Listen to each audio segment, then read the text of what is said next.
He has a machine that washes the clothes. He has a machine that washes the dishes.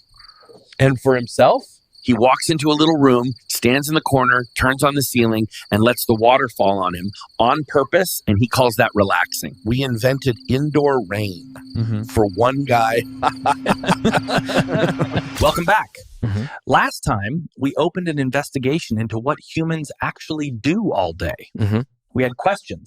And I'll be honest with you, we came out with more questions than we went in with. So today, part 2. Same human, same couch, brand new evidence. Let's start with the one that genuinely keeps me up at night. Bathing. Now, every self-respecting creature keeps itself clean. That part is normal. That part is dignified. I clean myself with my own tongue, on my own schedule, quietly, for free. The human, however, has built an entire special room with special indoor rain that he steps into on purpose every morning of his life. He walks into a box, he turns on the ceiling, and then he just stands there getting rained on indoors by choice. And here is the part I cannot forgive. He removes his own smell. Deliberately, he scrubs off his own smell and replaces it with a bottle that promises ocean breeze. I have smelled the ocean. I have smelled that bottle. Whoever named it has smelled neither.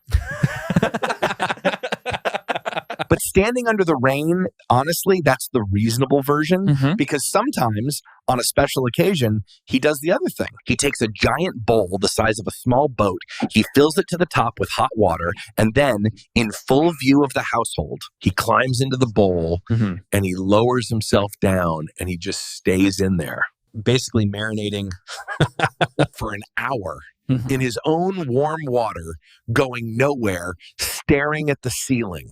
And if I, a curious professional, simply walk over to investigate the strange soup he has made of himself, suddenly the rules change. Suddenly it's, no, not you. Get down. I'm not allowed near the water. He, however, is allowed to lie in it. Fascinating policy. His house. His rules, apparently. And you want to hear the truly incredible part? He is afraid of my water. One single drop lands on him from my bowl, and he recoils like it's acid, like he's been personally attacked. But he'll happily lower himself into that same giant bowl and boil there gently with a candle lit and call it self-care.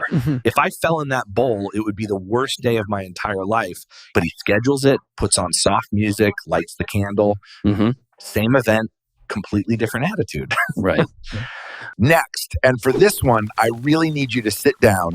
The human owns a kitchen, indoors, warm, clean, fully equipped, with a stove and a sink and everything a creature could possibly need to prepare a meal. And on a beautiful summer afternoon, he looks at all of that and he decides, no. He has indoor fire, controlled, convenient, indoor fire. He walks right past it, goes out to the backyard, and builds a worse version of it in a metal box. And out there, he becomes a completely different creature. At the grill, he is no longer the man who forgot to buy paper towels 3 weeks in a row. He holds the metal tongs like a royal scepter. And the moment anyone else drifts within 6 feet of the meat, he announces, I've got it. I've got it. Nobody offered to help. But he needs it on the record that he's got it. And the whole operation takes 2 full hours, and he lights the fire, he stares into the fire, he moves one piece of meat 2 inches to the left.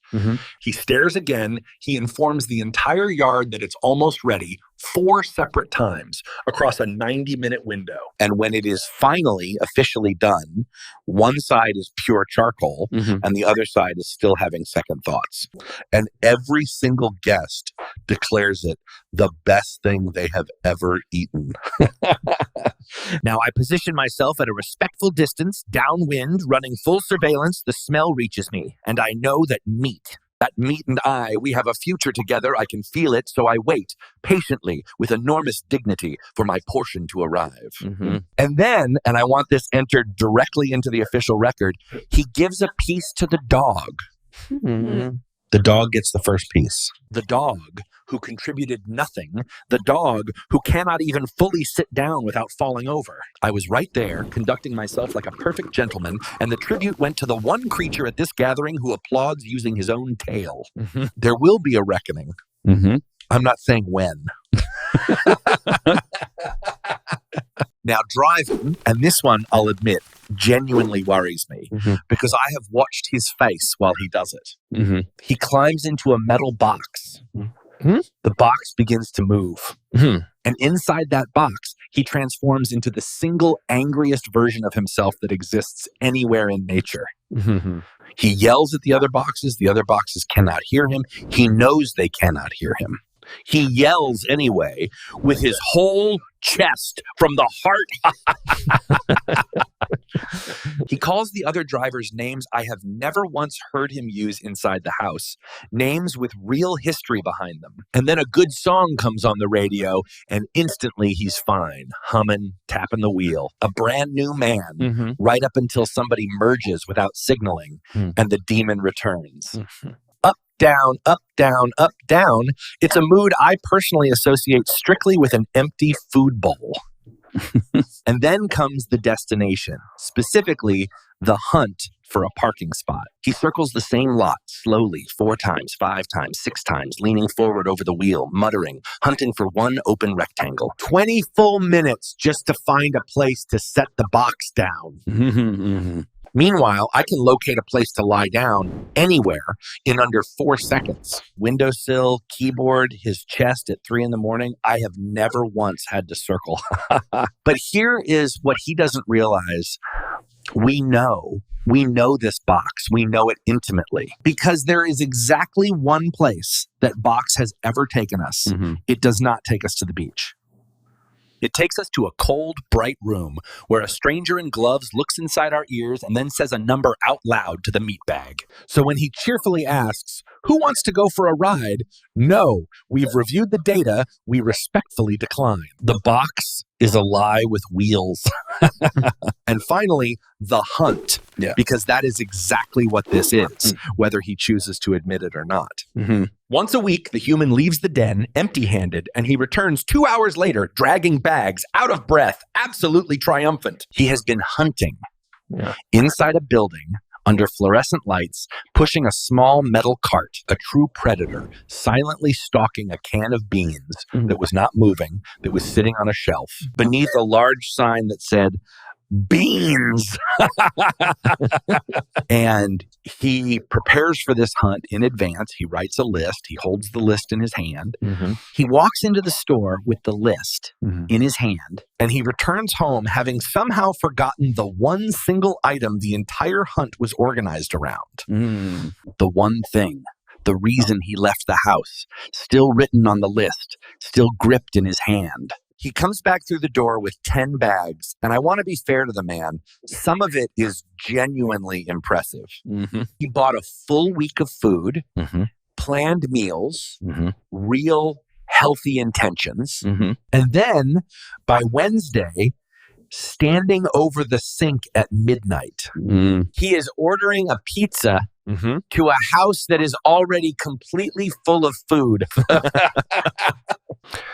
The food he hunted for is in the fridge, slowly turning into a science experiment. He'll rediscover it in 3 weeks, lift the lid, make a face, and throw out the exact item he drove 20 minutes across town to save $2 on. But the bags, I genuinely respect, because when the hunt is finally over and every item has been put away, there is always one good paper bag left standing open on the kitchen floor. And that, my friends, is the only part of this entire ritual that has ever made a single ounce of sense to me. He can keep the beans, the bag is mine. So 4 more exhibits for the file. He rains on himself indoors on purpose. He walks past a perfectly good stove to go fight a fire in the yard. He climbs into an angry box that has only ever lied to us. And he hunts with a list in his hand for food he will ultimately abandon for a pizza. And people ask me, Biscuit, If you understand humans so poorly, why on earth do you keep living with one? And I look at them and I think about the warm bowl and the grill smoke drifting across the yard and the one paper bag left open on the floor just for me. And I tell him, I never said I wanted to leave. I said I had questions. We always have questions. He always provides the material. Honestly, it's a good arrangement. Same human, same couch. More evidence next time. I'm Biscuit. I'm Ash. And this has been, what is he even doing all day?